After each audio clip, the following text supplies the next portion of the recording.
Calculations on Avogadro's law. If 2 moles of the gas occupy a volume of 44.8 liters at standard temperature and pressure, what volume will 5 moles of the gas occupy at the same temperature and pressure? Remember, Avogadro's law states that equal volume of different gases at the same temperature and pressure contains the same number of molecules.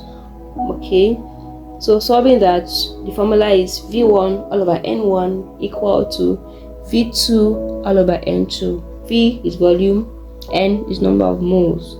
So from equation, N1 is 2, V1 is 44.8 liters, N2 is 5, V2 is unknown. So substituting, we're going to have 44.8 all over 2 equal to V2 all over 5. So we simply cross multiply. V2 times 2 equals to 44.8 times 5.